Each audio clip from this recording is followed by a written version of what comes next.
وفد كسر جامعة مقدشو وقامنا يقدميها جامعة مقدشو دكتور علي الشيخ أحمد أيام ما تكرمين لنا كل جامعة مقالة برعو وفد كان أيام واحد جامعة برعو كسولوي مسؤولين الجامعة برعو وكمدي هي قدميها جامعة يولي بعد ذلك الجامعة كواس وفد كسوري شيء قيبها جامعة كقوم تاعي قدميها جامعة مقدشو دكتور علي الشيخ أحمد وسافر كودن أي جامعة كوينا دين كور بحناية أيام واحد الذي سكمدها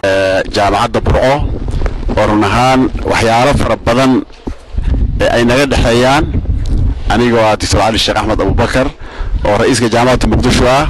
يوفي إلى الصلاة وكمبريا هاي دكتور شريف اسمان وحارنهان كسو قيب قال لي قيبة كترسن حوله كدحي أوركرين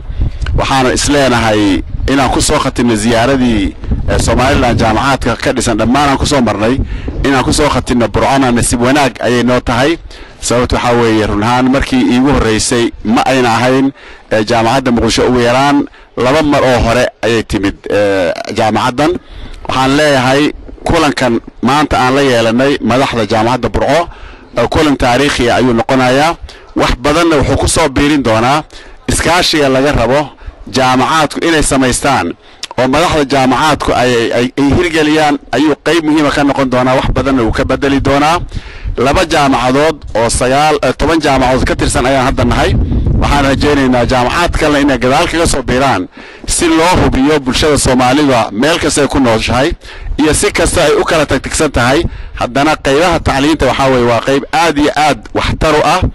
wax walbana waxa bedeli kara cilmi baaris sidoo kale gudoomiyaha jaamacadda Burco Professor Salmaan Dir ayaa isna ka hadlay booqashada ay waftigan ugu yimaadeen bismillaahir rahmaanir rahiim waa maanta oo sabtiya taariikhdu وسجالية طبنكي أكتوبر وحن هرتاجناهي جامعة برعو ملاحظي سنة جامعة برعو وحدنا عيجنا تاجن بريسيدنت كي أما قدومي جامعة مقدشو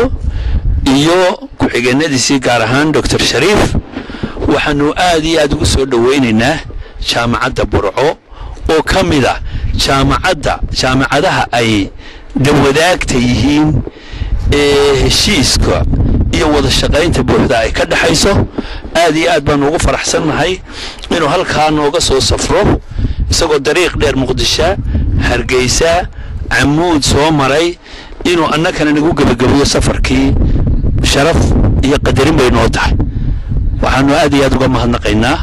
markaa waxaanu leenahay haddana hawlihii kale waanu dhamaysanay waxa weeye inaanu macsalaamayno oo aanu niraahno galabkiina ilaahay ha galo kulankan inuu noqon maayo insha Allah inta la nool yahay kulankii u dambeeyay geesta kale jaamacadda Burco iyo jaamacadda Muqdisho ayaa leh xiriir xagga waxbarashada ah mana aha markii ugu horeysay ee waftigan jaamacadda Burco booqasho ku yimaadaan Mahad Faarax Cabdillaahi